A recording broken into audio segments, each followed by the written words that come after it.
Sobat Sehat semua dimanapun berada. Senang sekali Frisni bisa kembali menemani aktivitas Sobat Sehat semua. Tentunya dengan memberikan informasi dan tips seputar kesehatan yang sangat bermanfaat tentunya ya. Nah, hari ini edisi Selasa tanggal 13 April 2022. Tema obrolan kita pagi ini adalah seputar kehamilan. Nah, terus stay tune di sini. Tentunya di Prognosa, program ngobrol santai bersama Rumah Sakit Panti Waluyo Surakarta. Saya perkenalkan dulu yang berada di samping saya. Sudah datang seorang dokter cantik sekali tentunya ya. Beliau adalah Dr. Lydia Widianti, M. Biomed SPOG. Beliau adalah dokter spesialis kebidanan dan kandungan di Rumah Sakit Panti Waluyo Surakarta. Selamat siang Dr. Lydia. Siang, bagaimana kabarnya hari ini? Sehat, semangat ya dok? Semangat. Oke. Hari ini kita mau berbagi ilmu, berbagi pengetahuan untuk sobat sehat di rumah, terutama untuk ibu-ibu hamil dok. Oke. Ya. Tema kita pagi ini adalah bolehkah ibu hamil berpuasa? Nah, yang sekarang mungkin sedang hamil atau sobat sehat yang sedang merencanakan kehamilan, terus stay tune di sini, jangan kemana-mana karena informasinya akan sangat penting sekali ya. Nah, untuk hari ini kita ada giveaway untuk 2 orang sobat sehat di rumah yang ikut beratensi bersama kami sampai acara ini berakhir. Nah, jadi stay tune terus ya, jangan kemana-mana karena nanti Dr. Lydia akan membagikan 2 giveaway khusus untuk sobat sehat di rumah. Nah, hari ini giveaway-nya dipersembahkan secara khusus oleh Prenagen, nutrisi lengkap buah hati. Ada rangkaian produk-produk Prenagen yang bisa menjadi pilihan untuk sobat sehat di sepanjang masa sebelum hamil, pada masa hamil, sampai pada masa menyusui. Tentunya untuk kesehatan ibu hamil dan untuk buah hatinya. Yang pertama ada Prenagen Essensis, itu adalah untuk persiapan ibu hamil. Kemudian ada juga Prenagen Emesis, itu untuk ibu hamil yang mengalami mual dan muntah, mungkin ya bisa membantu untuk mengurangi. Kemudian ada juga Prenagen Mami, itu nutrisi yang sangat diperlukan untuk ibu-ibu hamil. Nah, jangan sampai ketinggalan, tambahin terus nutrisinya dengan Prenagen Mami ya. Lalu yang keempat ada Prenagen Lactamam, itu adalah nutrisi untuk ibu-ibu yang sedang menyusui supaya kualitas ASI-nya terjaga dan gizinya lengkap ya. Oke, itu tadi rangkaian produk Prenagen yang bisa menjadi pilihan penambah nutrisi sepanjang sebelum hamil, masa hamil, dan sampai menyusui. Nah, untuk sobat sehat yang ingin mendapatkan layanan kesehatan di rumah sakit kami, tidak perlu takut, tidak perlu ragu-ragu, karena Rumah Sakit Panti Waluyo aman ya. Semua tenaga kesehatan sudah divaksin COVID-19 sampai dengan dosis yang ketiga. Dan kami selalu melaksanakan protokol kesehatan dengan ketat di lingkungan rumah sakit kami. Oke, sobat sehat, tentunya ini kita masih dalam masa pandemi, belum berakhir. Jadi protokol kesehatannya jangan sampai kendor ya. 5M, memakai masker, mencuci tangan dengan sabun, menjaga jarak, menjauhi kerumunan, dan mengurangi mobilitas. Nah, sebentar lagi sudah mau mudik lebaran ya. Tetap hati-hati, jaga prokes ya, supaya lebarannya nanti tetap sehat, kumpul dengan keluarga tanpa ada penyebaran virus COVID. Oke? Kemudian buat sobat sehat yang mungkin belum mengetahui pengumuman atau berita dari Rumah Sakit Panti Waluyo bahwa mulai tanggal 1 Desember 2021 Rumah Sakit Panti Waluyo sudah bekerja sama kembali dengan BPJS Kesehatan, dan rumah sakit kami juga menjadi pusat layanan kecelakaan kerja bekerja sama dengan BPJS Ketenagakerjaan. Oke, kita langsung masuk saja ke materi ya. Kita mau ngobrolin tentang ibu hamil, apakah boleh berpuasa? Tentunya dipandang dari sisi medis ya. Nah dokter, boleh nggak sih ibu hamil itu berpuasa secara medis dok? Boleh, jadi ibu hamil itu boleh berpuasa. Akan tetapi memang ada beberapa kondisi yang perlu diperhatikan. Kemudian juga pada kondisi kehamilannya ibu itu sendiri, karena setiap wanita hamil kan berbeda-beda. Jadi memang sebaiknya perlu dikonsultasikan ke dokter kandungan pribadi untuk mengetahui apakah memang ibu itu boleh atau layak untuk berpuasa. Gitu. Oke.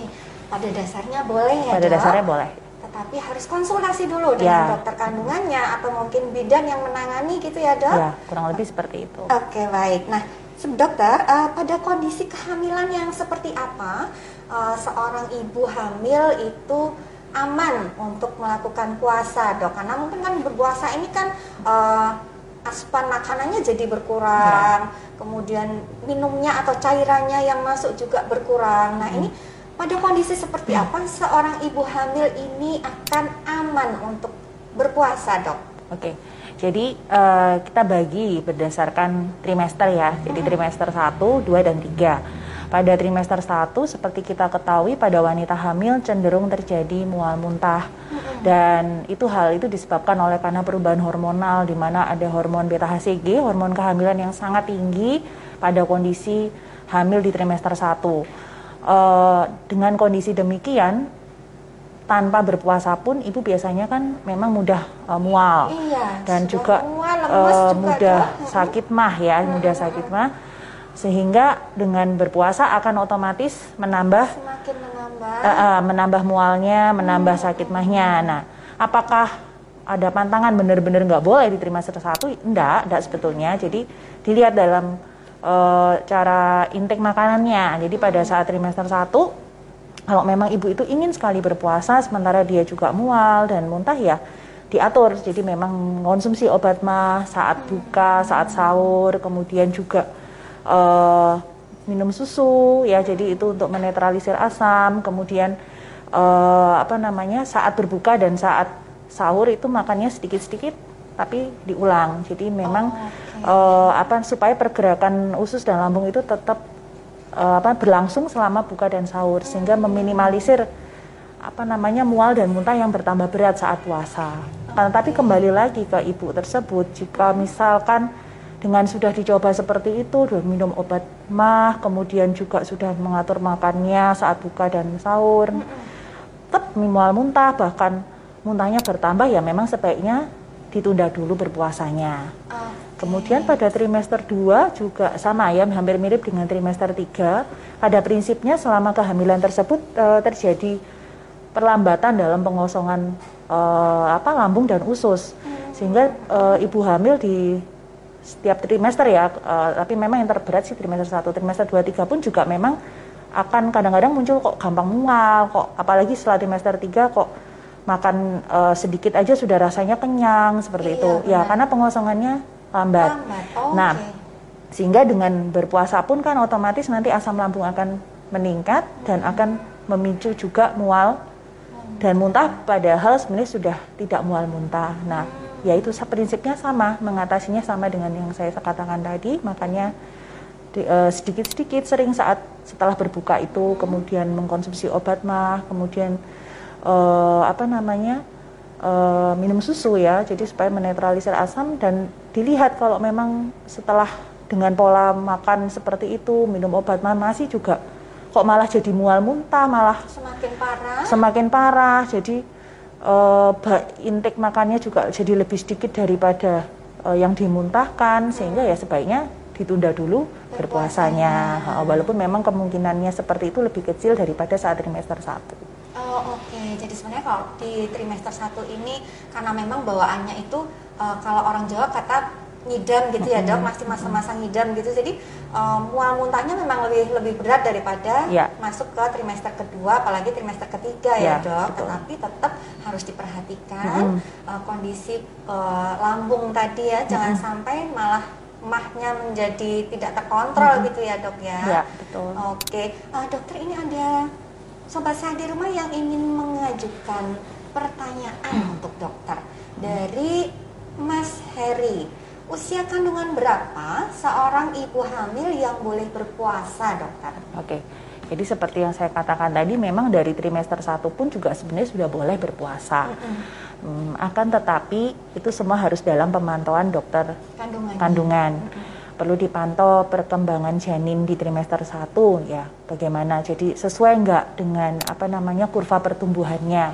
Kalau sesuai dengan kurva pertumbuhannya, kemudian yang kedua ibu tersebut tidak terlalu mual muntah berat. Ada kan memang beberapa wanita hamil di trimester 1 ya yang mual muntahnya ya masih wajar, artinya ya muntah 1-2 kali saja, masih bisa makan lebih banyak inteknya daripada muntahnya. Nah itu boleh berpuasa.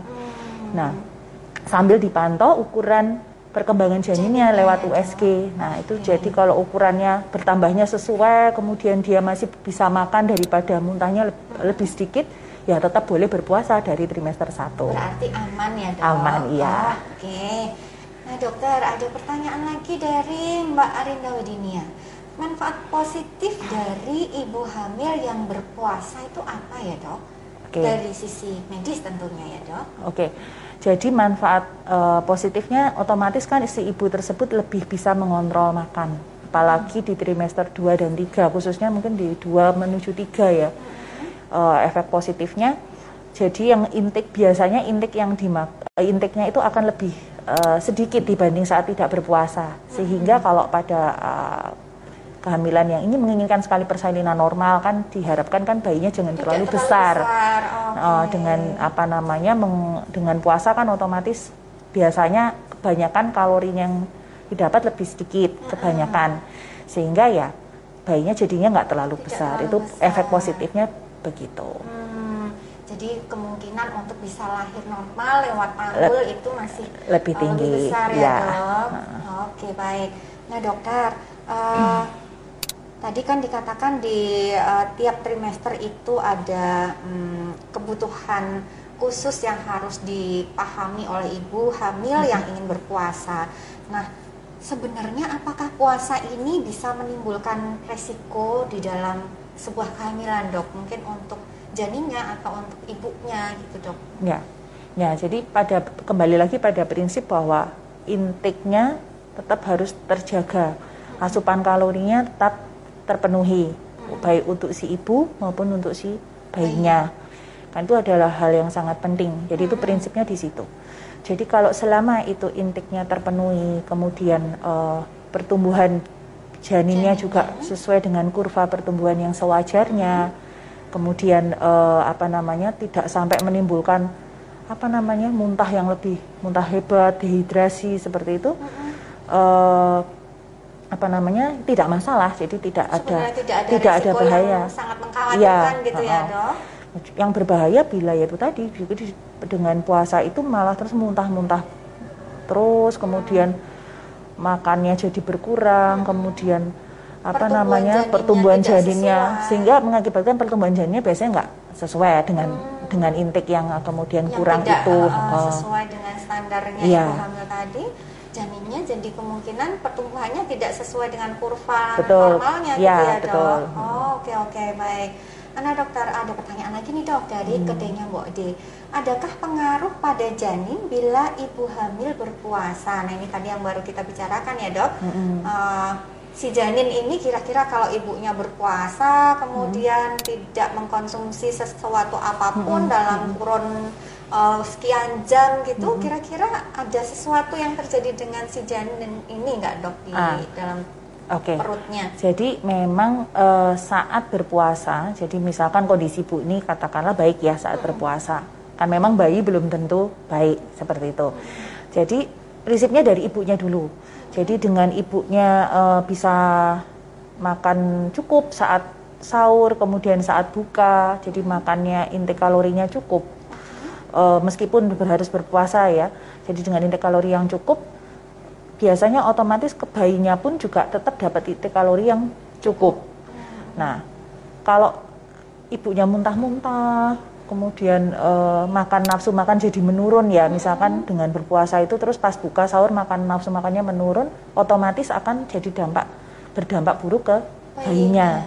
Jadi prinsipnya ibunya masih bisa makan cukup, kemudian minum air putih yang cukup, dampaknya juga akan baik juga ke bayinya.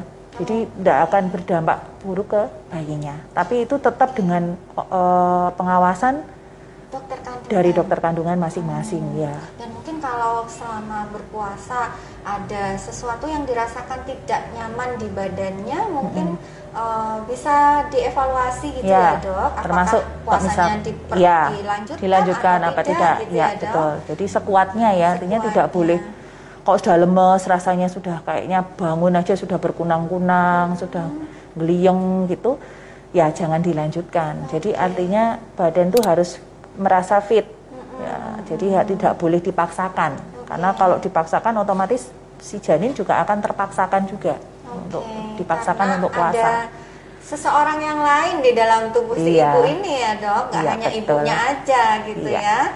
Oke dokter, ada lagi pertanyaan dari Mas Heri nih Dok. Dokter, suplemen apa yang dibutuhkan ibu hamil selama berpuasa? Nah, mungkin di samping makanan utama, mungkin ada suplemen tambahan yang mungkin bisa dikonsumsi ibu hamil gitu Dok maksudnya. Oke, jadi suplemen sebenarnya pada prinsipnya sama dengan wanita hamil yang tidak berpuasa. Jadi tetap sama sih suplemennya. Yang jelas suplemen itu kan harus ada apa namanya yang dari dokter kandungan ya, yang sudah sesuai dengan apa namanya kaidahnya ya, harus ada asam folat, tambah darah, kalsium, vitamin D3 dan beberapa mikronutrien yang lainnya. Tetap sama takarannya dengan hamil ataupun tidak hamil. Berpuasa atau tidak berpuasa? Puasa atau tidak berpuasa. Nah, kalau misalkan ibu itu berpuasa, apa sih yang perlu ditambahkan? Mungkin lebih banyak mengkonsumsi buah sayuran yang banyak mengandung air. Jadi kemudian banyak minum air putih biar saat buka dan sahur biar tidak sampai dehidrasi. Ya, seperti itu. Penting banget nih, jangan sampai dehidrasi ya Dok. Oke baik. Dokter ada pertanyaan lagi nih. Kalau ibu hamil, apakah boleh minum obat Dok? Ya. Ibu hamil boleh ya minum obat kalau memang ada beberapa gejala yang dirasakan, tetap boleh minum obat. Cuman ya itu tadi, obat apa yang dikonsumsi perlu dikonsultasikan ke dokter kandungan masing-masing. Oke, dan mungkin kalau situasinya sedang tidak sehat ya jangan berpuasa dulu mungkin ya Dok? Ya, karena betul. kan juga harus minum obat sehari 3 kali mungkin. Ya, betul. Jadi lebih baik kalau sedang tidak enak badan ya puasanya mungkin ditunda dulu ya, gitu ya betul. Dok? Oke, baik. Nah dokter, kalau tadi ada suplemen atau makanan yang sebaiknya dikonsumsi. Nah, kira-kira ada nggak makanan atau jenis-jenis makanan tertentu yang sebaiknya dihindari aja deh, jangan dikonsumsi dulu, apalagi si ibu hamil ini sedang berpuasa gitu? Jadi kalau yang dihindari sebenarnya nggak ada sih ya, puasa ataupun tidak puasa sebenarnya hampir mirip sih sebetulnya, hampir sama. Mungkin lebih ke makanan yang merangsang asam lambung itu cepat naik. Ya, contoh contoh.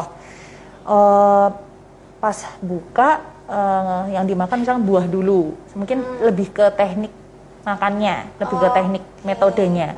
Jadi makan buah dulu baru makan nasi gitu ya. Itu yang langsung yang berat gitu ya Dok. Jadi justru jangan buah dulu. Jadi malah jangan buah dulu. Makanan utama dulu. Justru makan nasi dulu. Baru buah itu sebagai dessert atau makanan penutupnya. Karena apa? Kalau didulukan misalkan buahnya dulu kan mungkin pengen yang seger-seger gitu ya. Biasanya pengen yang seger-seger gitu ya. Seger dingin gitu Dok. Ya, itu nanti akan merangsang asam lambungnya malah naik. Dimana sedangkan dalam waktu selama berpuasa berapa jam ya, berarti berapa jam itu berpuasa dari sahur ke buka itu kan dia tidak makan sama sekali. Mungkin sekitar 10 jam. Itu asam lambungnya naik dengan dengan makan buah dulu sebelum makan nasi. Akan menambah asam lambung naik, malah jadinya yang tidak ada sakit mah jadi ada sakit mah, memprovokasi yang ada sakit mah tapi tidak kumat jadi kumat. Dan alhasil bisa jadi mual, nafsu makan menurun, malah muntah biasanya kalau seperti itu. Sehingga kadang pengen yang kecut-kecut gitu kan Dok. Tadi sudah kepingin banget ya begitu. Sudah waktunya berbuka, terus langsung nih santap dulu yang kecut-kecutnya. Ini jangan ya maksudnya nasi dulu baru baru yang lainnya. Baru buah sebagai makanan penutup seperti itu sih, lebih ke itu. Asam lambungnya tadi tidak naik. Tidak makin naik ya. Dan makannya juga harus setahap demi setahap, artinya jangan langsung porsi betul besar gitu ya, lebih baik diulang 3 jam pulang lagi gitu. Jadi tetap lambung dan usus tetap bekerja. Jadi sehingga asam lambungnya tidak naik. Oke. Nah dok, ada pertanyaan lagi dari HUPSCH_SOT. Ibu hamil yang berpuasa apakah juga boleh senam dok? Oke. Ya, jadi boleh ya, boleh, tetap boleh. Jadi justru dengan senam, yoga prenatal, senam hamil itu justru malah bagus. Artinya untuk mempersiapkan nantinya pada saat proses persalinan. Nah, jadi tetap boleh dilakukan, ya. Oke, tapi prinsipnya ya, sekuatnya ya, semampunya. Iya, dan mungkin dengan gerakan-gerakan yang memang aman untuk ibu hamil dan janinnya ya dok. Oke, baik. Dokter, ada lagi pertanyaan dari dari Mas Heri lagi dokter. Bertanya, apakah ibu hamil yang hipertensi ini boleh minum obat anti hipertensi dok? Boleh, tetap boleh ya. Tetap boleh ya dok. Karena kan memang kalau sudah hipertensi apalagi dalam kehamilan justru minum obat harus rutin. Ya tetap minum, cuman diatur jadwal minumnya ya. Jadi dirubah saat buka sama saat sahur seperti itu. Oke. Tapi tetap boleh ya dok, karena hamil ini kadang-kadang justru ada resiko hipertensinya malah semakin tidak terkontrol ya dok. Betul. Oke, baik. Nah, masih ada lagi pertanyaan dari sobat saya di rumah mungkin yang ingin berkonsultasi, silahkan menuliskan di kolom chat, nanti langsung dijawab sama Bu Dokter. Nah, mumpung ya. Oke, baik. Dokter, mungkin dokter bisa kasih tips nih buat sobat sehat di rumah, terutama bunda-bunda yang sedang hamil dan berpuasa, bagaimana supaya tetap bisa terjaga kondisinya fit terus sepanjang puasa dok. Oke, baik. Jadi yang pertama, jangan lupa untuk mengkonsultasikan ke dokter kandungan pribadi. Artinya dipastikan gimana saat saat dalam menjalani puasa ya, karena kan kita sudah berjalan puasanya, gimana beratnya cukup tidak, adakah masalah di air ketubannya, gimana dalam kondisi kehamilannya baik enggak. Kalau kondisi kehamilannya baik, beratnya cukup, kondisi ibunya juga baik, artinya dalam pemeriksaan fisik ibunya, pemeriksaan laboratorium semua baik, artinya jadi mungkin HB-nya baik, semuanya bagus ya, berarti boleh berpuasa. Nah, itu dipastikan dulu bahwa itu semua baik. Jika sudah dipastikan baik, yang tips dalam berpuasa saat hamil adalah yang pertama dengan banyak mengkonsumsi air putih.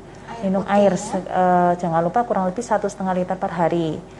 Ya, dibagi saat sahur sama dari berbuka sampai sahur gitu ya, betul. Kemudian mengkonsumsi makanan buah sayuran yang banyak mengandung air. Jadi saat apa itu dok? Banyak, ada sayur semangka, kemudian apel, jeruk, terus habis itu sayurnya ada sawi, selada, banyak lah ya yang banyak mengandung air. Itu untuk supaya tidak sampai terjadi dehidrasi saat hamil, saat puasa. Gitu. Nah, kemudian yang ketiga yaitu tadi makannya tetap dibuat sedikit-sedikit tapi sering, mulai dari buka sampai sahur. Kemudian kalorinya juga tetap cukup. Jadi karbohidratnya cukup, kemudian proteinnya cukup, seperti itu. Gizinya harus seimbang, gitu ya. Ya harus mungkin harus susu ya dok. Nah, jangan lupa susu ya, 4 sehat 5 sempurna lah ya. Jadi ikan, protein hewani, nabati, kemudian karbohidrat, kemudian sayuran, buah dan susu tetap cukup dalam konsumsinya sepanjang dari mulai berbuka sampai sahur. Baik. Nah, kalau sudah tidak ada lagi pertanyaan dari sobat sehat semua, mungkin kita bisa akhiri obrolan kita pagi ini dokter.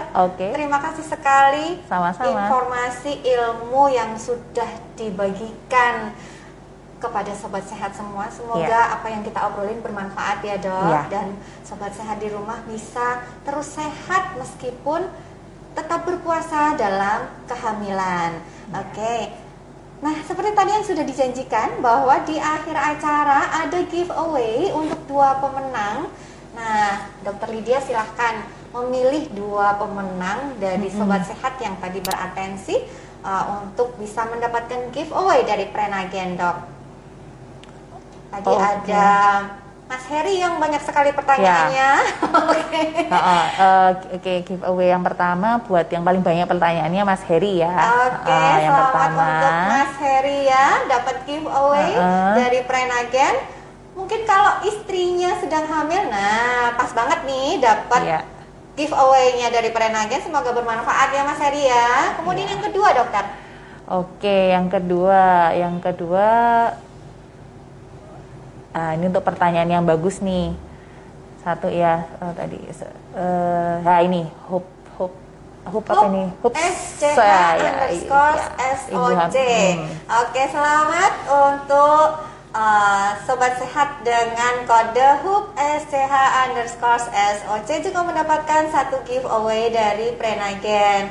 Oke, untuk para pemenang bisa mengkonfirmasi melalui DM di Instagram kami ya. Nanti akan di follow up oleh bagian terkait. Nah, untuk Sobat Sehat yang ingin atau memerlukan layanan perihal kandungan dan kebidanan untuk Dokter Lydia, ini jadwal prakteknya ada di hari Senin sampai Sabtu jam 8 sampai jam 14 siang. Kemudian hari Selasa dan hari Rabu itu Dokter Lydia buka praktek sore di jam 18 sampai 19.30, dan untuk hari Kamisnya juga buka praktek sore jam 16 sampai jam 17.30. Nah, dokter kalau misalnya ada yang pengen konsultasi by phone masih bisa kan? Masih bisa. Lewat telemedicine? Boleh ya dok? Oke, Sobat Sehat yang ingin berkonsultasi lewat telepon juga boleh. Silakan reservasi dulu. Telepon dulu ke nomor kami di 0271 712077 di extension 0 atau 1000. Bisa juga WA, Telegram ataupun SMS di 081567170776. Baik, terima kasih sekali untuk Prenagen yang pada siang hari ini sudah memberikan giveaway untuk para Sobat Sehat di rumah yang beruntung. Dan jangan lupa bahwa Prenagen itu adalah nutrisi lengkap untuk buah hati Anda dengan berbagai rangkaiannya, yaitu ada Prenagen Essensis untuk persiapan hamil, Prenagen Essensis untuk ibu hamil dengan mual dan muntah, Prenagen Mami untuk nutrisi ibu hamil, dan Prenagen Lactamam untuk nutrisi ibu menyusui. Jangan lupa untuk menggunakan produk-produk Prenagen biar semakin kuat berpuasanya, biar semakin sehat ibu dan janinnya ya. Nah, bagi Sobat Sehat yang tadi mungkin terlewatkan acara kami atau mau mengulang lagi apa yang kami bicarakan tadi di sini, bisa kunjungi IGTV kami di @rspantiwaluyo_Surakarta atau juga bisa ke channel YouTube kami di RS Panti Waluyo. Jangan lupa like, share, dan subscribe. Baik, akhir kata dokter, kita berdua pamit undur diri ya dok. Kapan-kapan kita bisa bertemu lagi dengan Sobat Sehat di rumah. Tentunya dalam keadaan yang sehat dan tetap semangat. Nah, Sobat Sehat, kalau di dalam kami menyampaikan acara ada sesuatu kesalahan yang mungkin tidak kami sengaja, kami mohon maaf yang sebesar-besarnya. Akhir kata, salam cinta dari kami Rumah Sakit Panti Waluyo buat Sobat Sehat semua di rumah. Salam sehat, salam sejahtera, sampai jumpa.